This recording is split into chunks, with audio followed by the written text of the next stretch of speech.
नमस्कार और स्वागत है देव तांडे ऑफिशियल पर।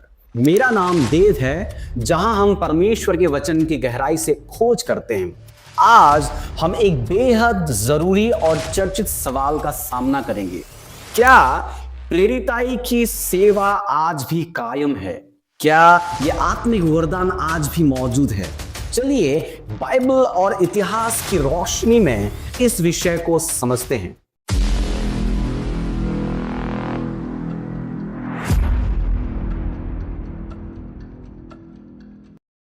पहली बात, ये बात समझेंगे, व्हाट इज एन अपोस्टल? प्रेरित कौन होता है?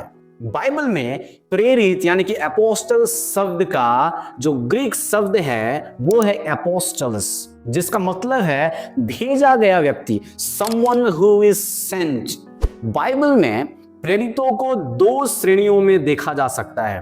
पहला, द फाउंडेशनल अपोस्टल्स, आधारभूत प्रेरित, जहां पर हम क्वालिफिकेशन ऑफ एन अपोस्टल को भी देख सकते हैं। यीशु मसीह ने उन्हें व्यक्तिगत रूप से बुलाया। इन अपोस्टल्स को यीशु मसीह ने व्यक्तिगत रूप से बुलाया, जो कि लिखा है लूका रचित सुसमाचार अध्याय 6 का वचन 13 में, जहां पर इस प्रकार लिखा जाता है कि जब दिन हुआ तो उसने यानी कि यीशु ने अपने चेलों को बुलाकर उनमें से 12 चुन लिए और उनको प्रेरित कहा। यह था एक अपोस्टल का पहला क्वालिफिकेशन। उनका दूसरा क्वालिफिकेशन था कि अपोस्टल्स ने उन्होंने यीशु के पुनरुत्थान को अपनी आंखों से देखा। प्रेरितों के काम अध्याय 1 का वचन 21 और 22 में लिखा जाता है, इसलिए जितने दिन तक प्रभु यीशु हमारे साथ आता जाता रहा, अर्थात यूहन्ना के बपतिस्मा से लेकर उसके हमारे पास से उठाए जाने तक जो लोग बराबर हमारे साथ रहे, उचित है कि उनमें से एक व्यक्ति हमारे साथ उसके जी उठने का गवाह हो जाए। यहां पर देखते हैं कि एक प्रेरित होने के लिए, एक अपोस्टल होने के लिए एक व्यक्ति को यीशु मसीह का पुनरुत्थान का डायरेक्ट आई विटनेस होना जरूरी है। यहां पर और एक तीसरा क्वालिफिकेशन हम देख सकते हैं कि प्रेरित वो है जो कि कलीसिया की नींव में उनका कार्य था।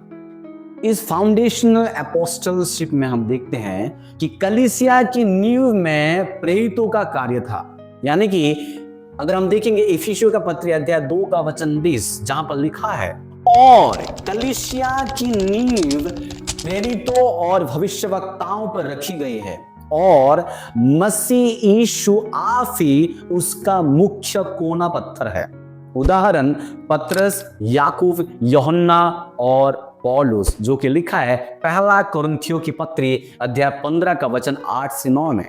We can see to be an apostle these three basic requirements were needing, कि वो व्यक्ति यीशु मसीह के द्वारा डायरेक्टली चुना गया व्यक्ति होना चाहिए, वो व्यक्ति यीशु मसीह के पुनरुत्थान को डायरेक्टली अपने आंखों से देखा हो, या फिर वो व्यक्ति यीशु मसीह के प्रथम सदी के कलीसिया के द्वारा भेजा गया हो। इसका जो दूसरा दृष्टिकोण है वो है द फंक्शनल अपोस्टल्स, कार्यात्मक प्रेरित, ऐसे व्यक्ति जिन्हें कलीसिया या परमेश्वर द्वारा भेजा गया हो। उदाहरण बरनबास, जो कि प्रेरितों के काम अध्याय 14 का वचन 14 में, और एंड्रोनिकस और यूनियस, जो कि रोमियो का पत्री अध्याय 16 का वचन 7 में।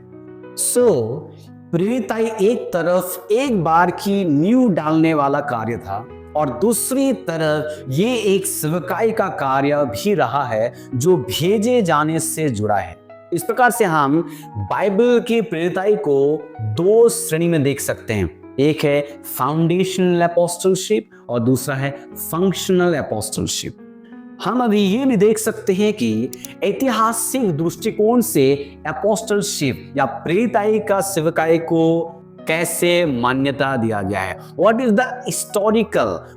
द हिस्टोरिकल पर्सपेक्टिव, ऐतिहासिक दृष्टिकोण अपोस्टलशिप या प्रेरिताई को लेके क्या रहा है। अगर हम देखते हैं इतिहास में चर्च फादर्स जैसे यूरेनियस, टर्टुलियन और ओरिजिन ने यह माना कि प्रेरितों की प्रामाणिक पदवी प्रथम शताब्दी में ही समाप्त हो गई थी, लेकिन उन्होंने यह भी माना कि चर्च के अगुए बिशप्स, मिशनरीज और रिफॉर्मर्स कभी कभी प्रेरित जैसे कार्य करते हैं। हम देखते हैं हमारे आधुनिक युग में, हमारे मॉडर्न टाइम में कुछ पेंटिकोस्टल और कैरिस्मेटिक चर्च के लीडर्स अपने आप को अपोस्टल शब्द का प्रयोग करते हैं, खुद के लिए अपोस्टल शब्द का प्रयोग करते हैं। फॉर एग्जाम्पल, जैसे कि apostle Ankit Schezwan, apostle Ankur Narula, apostle Vinod Kumar, apostle Subhash Sahni and many more. परंतु ये बाइबल के संदर्भ में पूर्ण प्रेरितों के समान नहीं है।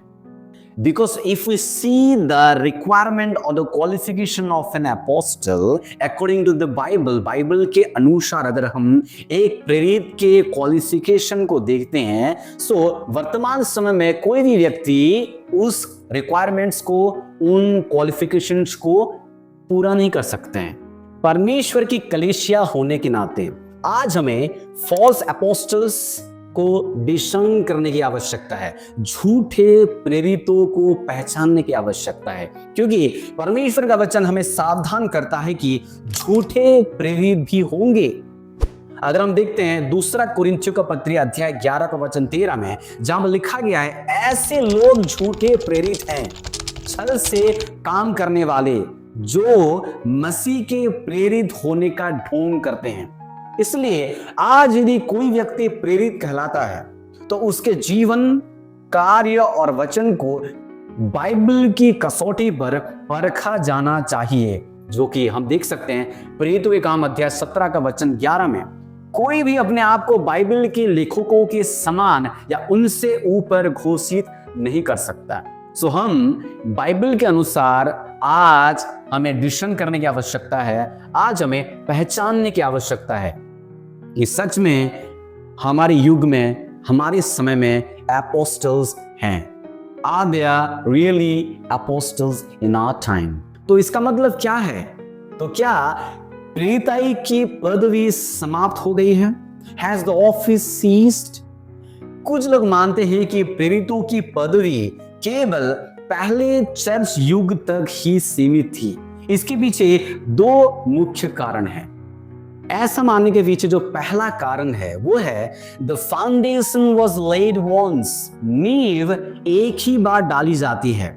अगर हम देखेंगे परमेश्वर के वचन एफिसियों के पत्री अध्याय 2 का वचन 20 में इस प्रकार से लिखा जाता है कि और कलीसिया की नींव प्रेरितों और भविष्यवक्ताओं पर रखी गई है और मसीह यीशु आप ही उसका मुख्य कोना पत्थर है।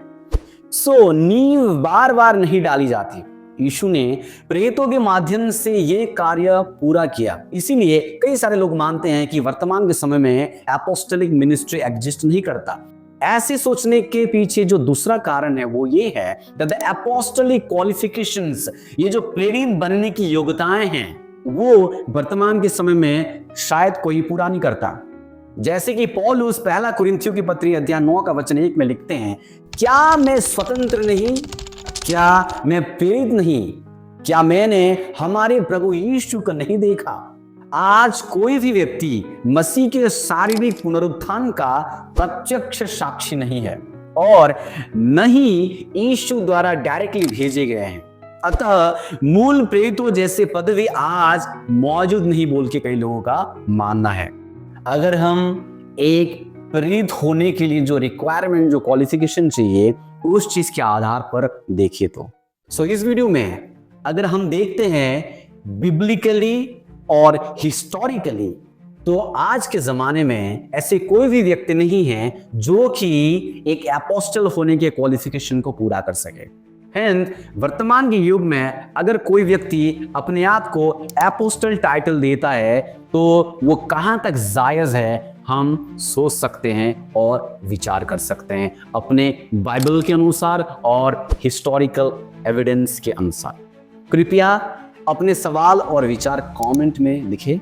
अगर आपको ये वीडियो हेल्पफुल लगा हो तो इसे लाइक करें, सब्सक्राइब करें और दूसरे के साथ शेयर करें। धन्यवाद। God bless you. See you soon people.